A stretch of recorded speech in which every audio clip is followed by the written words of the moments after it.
Cool, please. Good morning, Martha. Good morning. Martha, come back here, Martha. Are you live? We are. No, you hit the button? I did. Well, we had a live studio audience for a second. Yeah, Martha kicked her out. I think that was a good idea. And I think she's going to come back. She's a distraction. She's the reality of Saturdays. It's Saturday. It is. My mouth is no longer numb. I know. I don't know if you guys caught Wednesday, but Martha was a little bit droopy. A little droopy. But better today. Good. Your tooth feels better? Awesome. Excellent.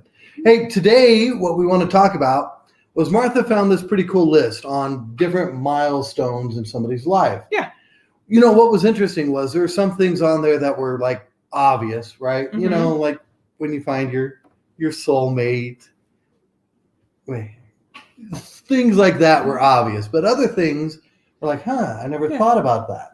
Yeah. So we're going to go over that in a minute. And it's 15 milestones in your life that you may or may not have reached yet. Yeah. So shall we start with our intro, Miss Martha? Sure. I keep saying I'm going to redo it. Good mornings with Alex and Martha. Good morning. I know you've been wanting to talk about homeschool stuff quite a bit. No. You want to mention, how's your week been going? Good. That's it? It's all right. It's going. It seems like there's a mixed bag of responses on it right now. I see a lot of mixed opinions on the internet. Agreed. Some people hate the online program. My kids seem to be doing okay. I mean, I haven't really seen anybody say they love it. I think everybody would prefer just to go back to school. Yeah. But, I think it's a lot more parent involvement than most parents are involved in their kids' schooling. Agreed. So, and it's not that that's a bad thing, because we do rely on the schools. We hope that teachers love educating our children and want to get back in the classroom with them. But there is just the economic piece. So we got single parents. I'm seeing their posts out there. Well, I don't know what to do. Just disenroll my kids so I can at least go back to work and start homeschooling. Yeah. It's an issue. It is an issue. It's changed everybody's lives. Yeah, and we did a little video a while back just on little tips to try to help, streamline it. And there's tons of resources for everybody out there. But it doesn't make up for the fact that it is time that you've got to put into it as a parent.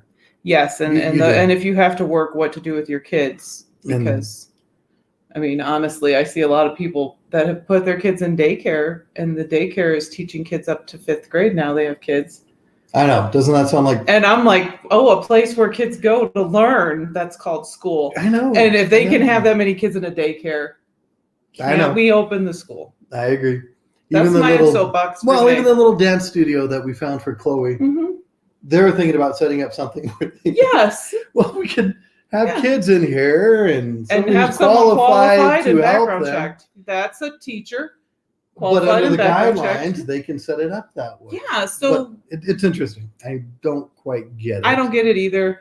If someone can explain it to me, I would appreciate it. But yes, good luck, parents. Good luck. There's resources. We should all help each other if we can. Talk to each other, comment, whatever. Yeah. I think Martha's doing really good with it. So kudos to you, babe. Hey, thanks. Well, our kids are brilliant and perfect, so it makes it easier. Most of them. All right. Shall we? Yeah. Milestones. What's the number one milestone? Well, this one was kind of obvious. The day you were born. That was a big milestone. It's huge. So do you want to get into the biology of it? No, I don't. No, I'm not going to teach health class right now. Thank you. The odds of you being born are pretty slim. Just basic biology, with the little swimmers racing. Yes. And everything else. But the other thing in a book that I've read, which was interesting, is what are the odds of us being born in this country at this time? Yes. So speaking as people being born in America in the 70s, we have tremendous opportunity. Yes. You know what I mean? Yeah. So if we're just looking for business, real estate, whatever, the opportunity we have in this country. Versus if we were born in 1820. Oh, yeah. I would have been you know what I would have done? You'd have been a lot older. I would have been a railroad man. Oh my God. Or is that too early? It was after the Civil War. I would have been a railroad man. This one was one of the ones that was kind of interesting. Figuring out what excites you. Yeah. Do you have a moment? It's not necessarily your talent. It's things you're excited to do. All right. For you, when would you say you figured out what excites you or you really enjoy doing? I don't know. That's a hard question. Is it singing? Well, yeah, that was exciting. Let's just pretend it was singing. Pretend it was singing. It probably was, if you think about it. Probably. When did you realize you liked it and you were fairly good at it, actually? I guess I always knew I could carry a tune. Give me a But time. you know, I went to college and I was not a music major, and I was singing in my dorm room, and my roommate said something, and that kind of like kicked it in. So really, that later in life, so college is when you realize that that's something you could do as like a job. I mean, obviously. Well, not even a job, but you still sing now because it brings you joy. Right. So you found that maybe I liked college, it when I was younger, but it wasn't like a study thing because I'm excited to do it. I like being fun. I like being a dad. Yeah, that's fun too. Do you remember your first money you earned? I remember my first job was Dairy Queen. So I guess so, yeah. Yeah. Do you remember how that felt? No. I remember my first like paycheck, because my dad would always give us little jobs kind of stuff that didn't really feel the same. Right. You know what I mean? But the first like paycheck was First Cafeteria. Mm-hmm. And I think it was like $3.25 an hour or whatever, or what was it? Whatever minimum wage was then. And I got my check for like $70. Woo! But it was mine. And I didn't, you know how many bills when you're 15, 16 years old? I didn't know what to do with it. I thought it was kind of cool. I remember Jonah got his first reffing check, and I took a picture of him with his first check. It was the reffing or the car wash, wherever he worked. Yeah, I took a picture because it's kind of a big deal. It is. Remember that lady? This is another one that kind of falls in there. The first time you vote, when we were standing in line to vote, and she was taking a picture of her son because it was his first time voting. See, I never thought about that as being a milestone. But it is a milestone. You get your voice heard. Absolutely. So it kind of falls in there with the money earned. First money earned, that was big for me. And I think I've always had income coming from that point forward. Well, I hope so. Even at college, I still worked. I always gotta have money coming in. Mm-hmm. Makes life easier. It certainly does. All right.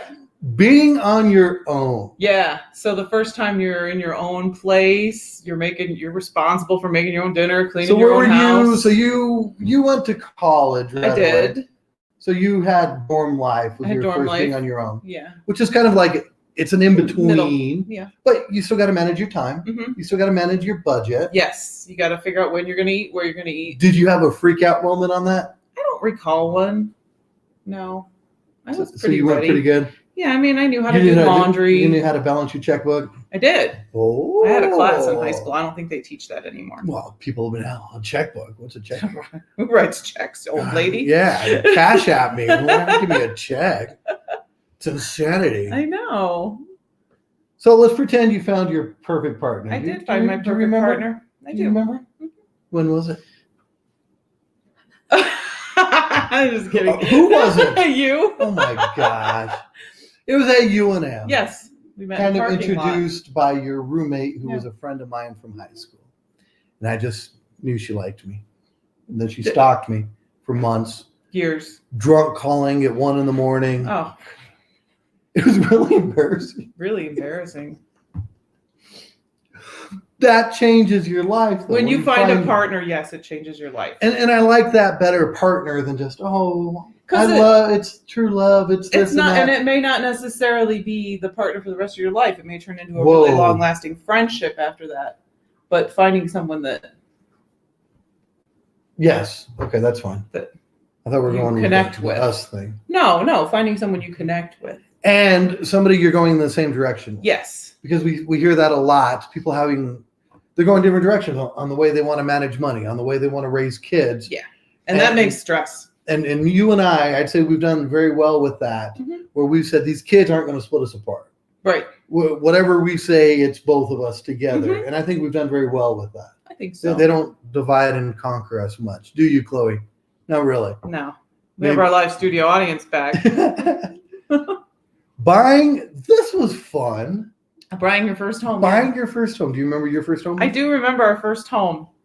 I remember looking for it. $5,000, 3-bedroom, 2-bath. 1,100 square feet. You know, you're a real estate agent when you're 3-bedroom, 2-bath. It wasn't even 1,100 square I think it was under that. Yeah.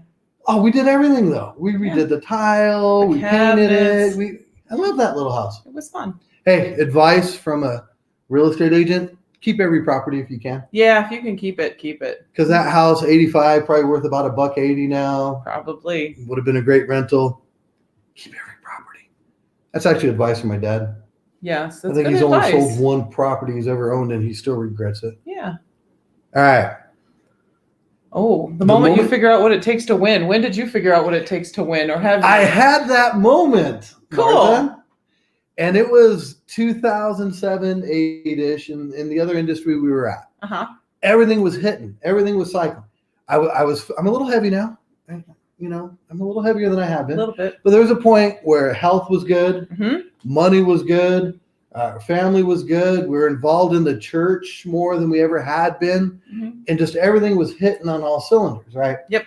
And if I remember what I was doing, was I was conscious of all these things. Okay. And the other thing I was doing more so than I probably ever did in my life, I'm starting to do it again, was I was actively learning stuff. How many books on CD did we buy? Gosh, you were all over the place. It was, so I was constantly, because we drove a lot, and it was constantly learning. And then it helped put me in, it was a mindset, really. Yep. And then just everything was clicking well. Then it fell apart, and then we're trying to put it back together again. But it was nice. All the pieces looked pretty good. Yeah. You know what I mean? And there's a point in everyone's life where they figure that out. Yes. Maybe earlier or later in life. We don't know. Exactly. But how about you? I still don't know. The moment you met me, everything was just perfect from there on. Yeah. Your first child. Oh my. So in my little therapy sessions, right? Oh, you have therapy Mental, sessions? physical, it doesn't matter. You guys pick. They were talking about the first child, and it just changes. It does change your whole life. Everything. It's no longer just about me anymore. No. This beautiful creature is mine, and I'm responsible for it. Yep. And it changed everything. It does change everything. It changes total perspective. All right. Did it change anything by the time you had your 6th kid? No.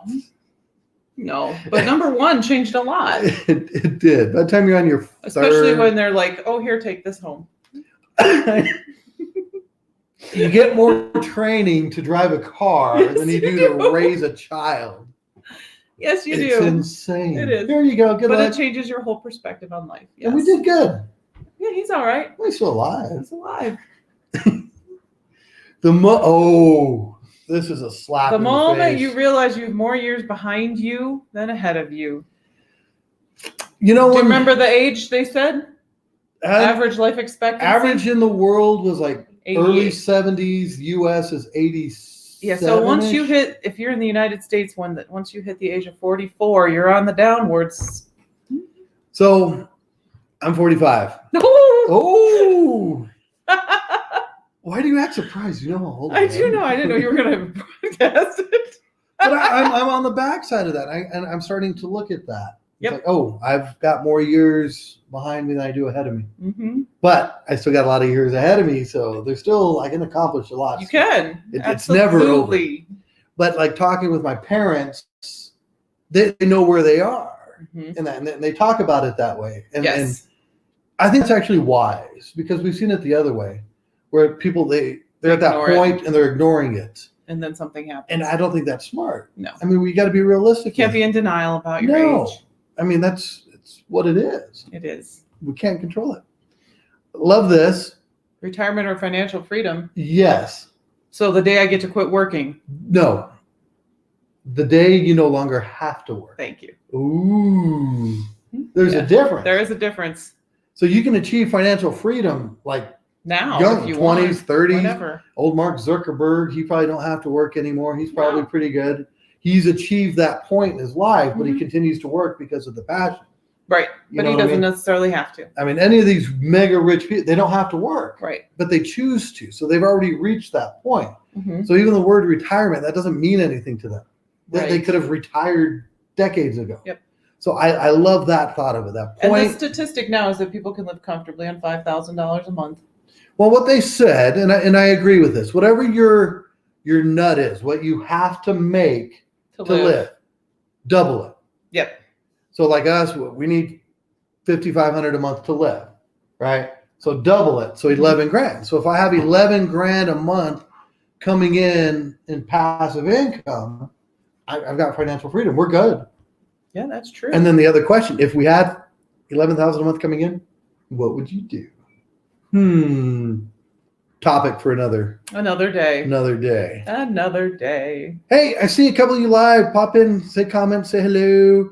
What milestones have you guys had in your life? Yeah, which ones of these have you reached? Or even something that we may not have mentioned. Yeah. All right, we got a couple more here. Yep. Finding your state of happiness. That's kind of deep. You going to talk about that? Idaho. What is it? I don't know. I think I'll speak for myself. I'm still working on that. But what my concept of it is when there's no longer these little things that are worrying you.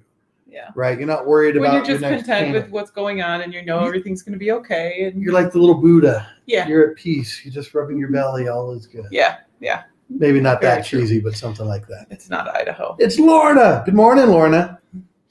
Yeah. So, yeah, Idaho. Whatever. I don't even know. Losing your parents. Why'd you have to put that one on the list? It was on the list. Does it absolutely change you, though? Absolutely changes you. And I see it a lot with my parents now because both of them have lost, both their parents. And they're talking about, especially my dad. My dad talks about it a lot. Mm-hmm. You notice that? Yes. First vehicle, absolutely. I got in trouble with mine. 65 Mustang. That was I bet fun. You got in a lot of trouble with that. I did. I was an idiot. I'm less of an idiot now, but I'm not any better of a driver. But losing your parents, because now, like with my dad, I hear him talking about he's the next generation now. Yes. He is the patriarch of the family. And that's the wake-up call for that. You lose your parents, you realize you're next. Well, yeah. And I'm thinking that like with me, just thinking, okay, who's going to be the patriarch of the next group? We've got all these nieces, nephews, we got all this family. Mm-hmm. I'm the oldest brother. Yep. It's just that. It does change that. You're just kind of next in line. Mm-hmm. All right. This one's kind of, how many more we got? There's a lot of them. 15. Your children moving on with their lives. Yes. We joke about it that we want them to leave, but when they do kind of leave, we're like. And honestly, me and my sister just said this yesterday because her youngest daughter is starting her first day of her last year of high school. So that's her last kid going to her last year of school. And that's think about that. Emotional. You just kept having babies. Lorna stopped. I know. I got years left. We got decades. But no, you spent decades raising your children. And a lot of people, that's all they're doing is raising their children. So once their children move on with their lives, you got to start your life again. And then I think, like they mentioned, and it's true, you kind of end up in this little identity vacuum as well. Because you identify as... You're still a mother, but you're not a mother in that capacity anymore. Yeah. Absolutely. Realizing that the world has changed. Has it and not? You have not kept up. So this is the people that still write checks. I feel like I'm keeping up pretty good. Yeah. No. I don't keep up. I don't TikTok. I don't Instagram. I don't Twitter. Tell me about a 3D printer. I had to watch a CNN video on that because I don't understand 3D printing. It's things like that. But the thing I watched said they're trying to make it super home accessible. So as soon as there's a home one I can buy, I think I'm going to do that stuff so I can figure out what it is. So imagine trying to explain these things to our parents. Oh my gosh. They don't even care at this point. I just remember step-by-step instructions on how to work the VCR that I wrote for my mom when I moved to college. Does she still have that VCR? I have no idea. Do you? That is good. And then your final milestone? Death. And your legacy. Mm-hmm. So what do you want to leave behind for future generations? Yes. Because there's a great quote by Macklemore. Oh. Isn't there? Yeah. And I love that. Yeah. You die twice. Yeah. First, when you physically die. And they bury you. And the second time is when somebody says your name for the last time. Yes. Oh. What is the Disney movie Coco? Like Coco. Talk about that. Yeah. When they forget you. When they forget you. So what do you want to leave for a legacy? These videos. Michael, morning, buddy. I'm gonna leave these for my legacy. Well, if YouTube exists, I have some recordings that I need to get digital of you, of me. That'll be a good legacy because people who wouldn't want to hear that over and over. I know. Maybe I should just pipe it through the house. Oh my God! Now you're just getting crazy. What would you want to leave for your legacy? Money, and I want them to know how to make money. A big building with your name on it, like Wayne Manor. Yeah. Wayne Enterprises. Or like the Avengers. No. Building. Like Iron Man. Stark Enterprise. No, nothing that crazy. But even if you leave them with something, if they start from something, Warren Buffett started with $100,000. He didn't start from nothing. Yeah. Right? Starting from that, he's worth what? 80 billion? Starting from something makes it a lot easier. You guys, all right, so we are now doing these on Wednesdays and Saturdays. I don't have to be live on. I know, we don't have any first grader schoolwork we got to do. So please join us. We're just talking about live things. I love the interaction. Thank you guys. Thanks for letting me win on the number of kids, Lorna. Appreciate it. I didn't know it was a contest. It is a contest. No, did you win or did you lose? I won. Oh my. All right, guys. We'll talk to you later. Have a good day. Bye.